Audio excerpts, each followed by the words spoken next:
Hello and welcome to another episode in Steel Fur. That's me and my series with my heroes, new guides for new players who are looking to make their first steps into the world of Wraith and trying to decide what hero to choose.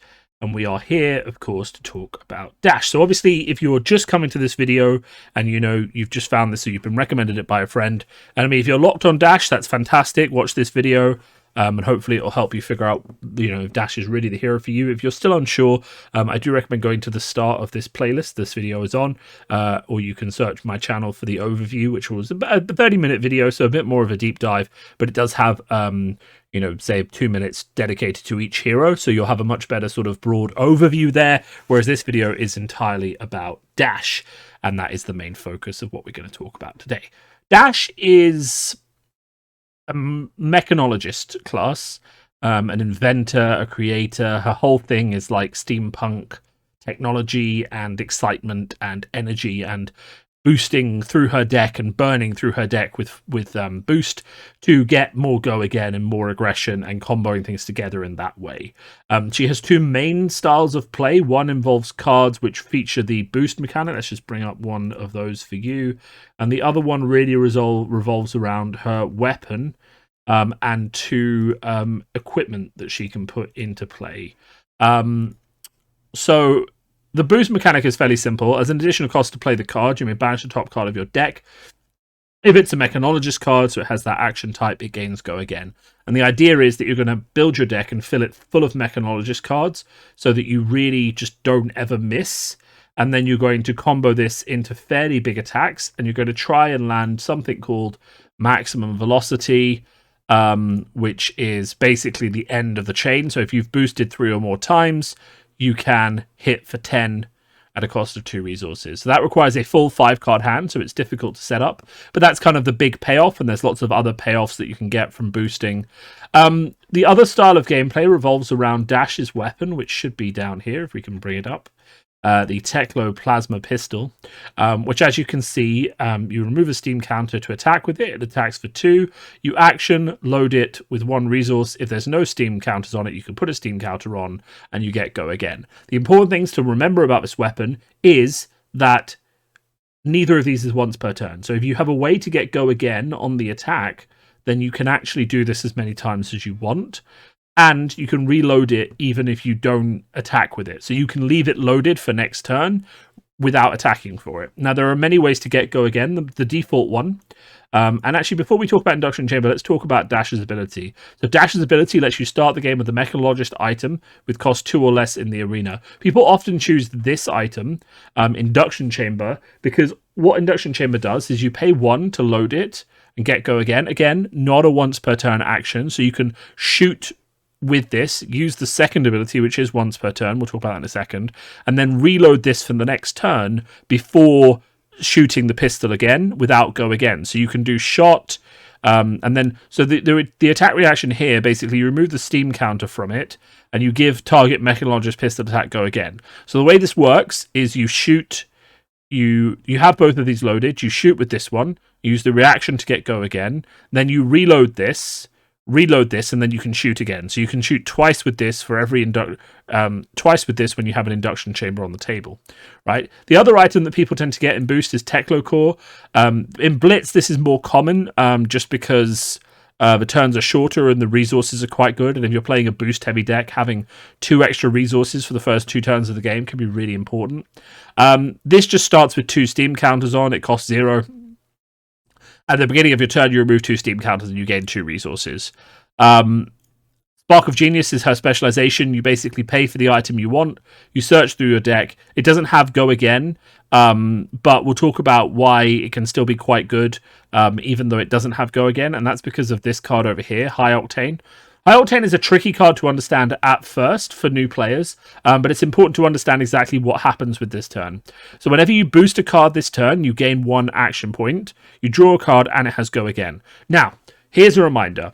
when you boost a card, successful or not successful, High Octane will give you an action point, which means even if your boost fails, so it hits a non-mechanologist card, you will get go again, because you will have an action point there. However, if your boost succeeds, you actually get one action point plus the action point from the go again on boost, which means you then have one action point in the bank, which you can use for stuff like playing Spark of Genius, to play out an item like Teklo Core, and then draw a card as well, and you don't need this to have go again because you have a spare action point from High Octane. Another important thing, of course, to do is that if you have boosted, you can end the combat chain, use this Teklo Foundry Heart, banish the top 2 cards of your deck, and gain 1 resource for each, so you can get 1 free resource from your chess piece, only if you've boosted this turn, but that can give you the resources to do something else. Remember I said the pistol isn't once per turn, you just need the action points or the go agains. You can get the go again from Induction Chamber, you can also get the action points from High Octane. So one common powerful combo turn that you might see Dash doing with a bit of setup is using the pistol, Induction Chamber, using the pistol again, using High Octane, boosting twice, getting 2 spare action points, and then pitching a blue and shooting twice with the pistol again. And then you've attacked 4 times with the pistol, which is just, that's 8 damage, but it's spread out over 2, so it's hard to block, plus whatever cards you boosted. So actually you have a really strong reach on that.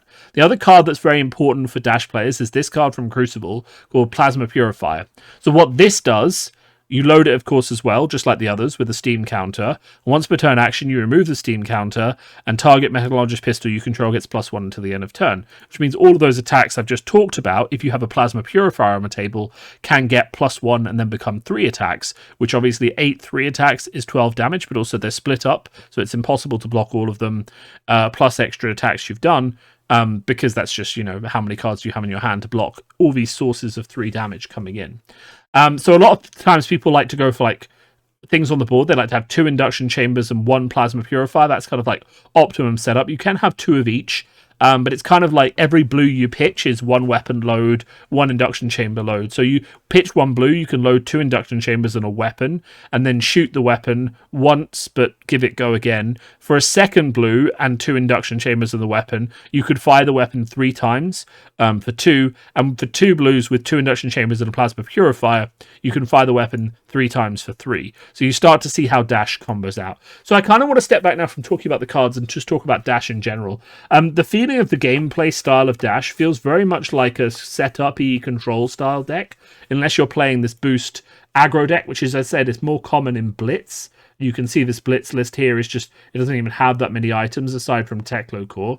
It basically tries to rush through with high power boost attacks and generally come over. But the common constructed lists look a bit more like this. They usually don't have the 3 plasma purifiers and induction chambers.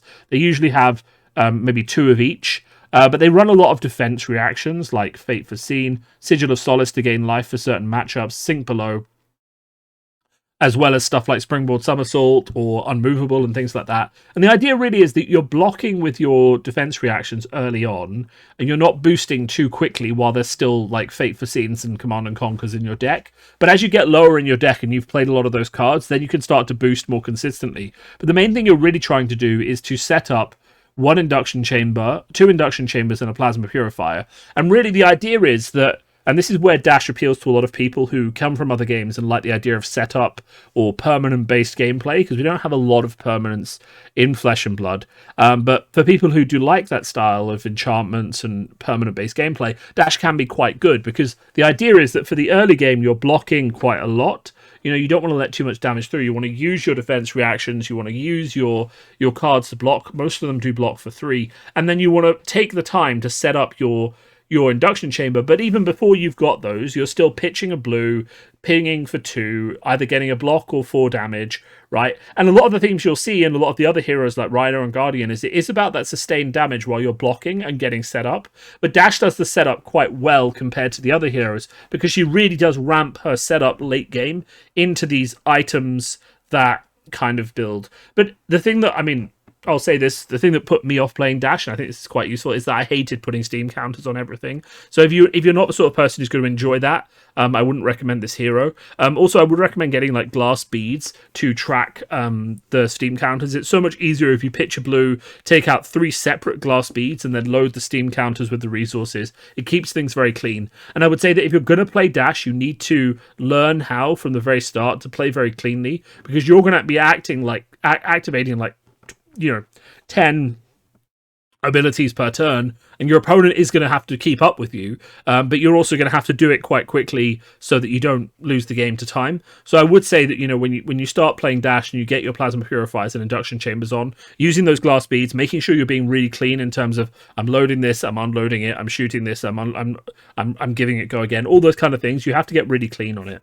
And I will say that Dash, if you're the sort of person who really likes a slow constructed gameplay style and you really are happy doing it every time the same way, she can obviously sideboard like everyone does, but Dash really has I would say, quite a linear game plan, at least on the surface. And there's obviously a lot of variation of, I want to set up my items, I want to get some pings in, I want to block a lot, and then I want to start throwing out damage when you've chucked a lot of your damage at me, and I have my setup so you can't really do as much back to me because I've been pinging you every turn, and the life totals are starting to get low. Because obviously if an aggro player is coming to Dash, they're going to have to push quite hard to get through all of the blocking, and that's going to mean they're going to be taking the damage from the pistols, and they'll get quite low as well, because if they block every pistol hit, then they're ultimately not going to be pushing any damage through, and the late game is really where Dash shines. So Dash, yeah, I think the summary is pretty clear there. Setup hero, item focused, really cool steampunk aesthetic, and just a load of really cool like techno sort of gizmos and gadgets. She is a slower style of play. She's a setup hero, favoring the idea of permanence and items and equipment. And it does feel like Mechanologist is going to be quite focused around items and stuff like that. So if you like the idea of building up cool tools on the board that are going to help you deal with different situations that come out, then I think you're probably going to like Dash, and she's a good hero to like. As always, if you have enjoyed this video, please do like and subscribe the video. I obviously I'm going to be updating this as and when new relevant information comes out about the Mechanologist class, and if things change in the meta, as I want this series to be evergreen. But obviously, if you are watching this as a new player, or you are watching this as a Dash person who wants to get other people playing Dash, feel free to share it with people. And of course, if you have any comments, please do comment under the video, and I will attempt to answer as many questions as I can, or point you towards resources that can help you. Thanks a lot for listening, and have a great day.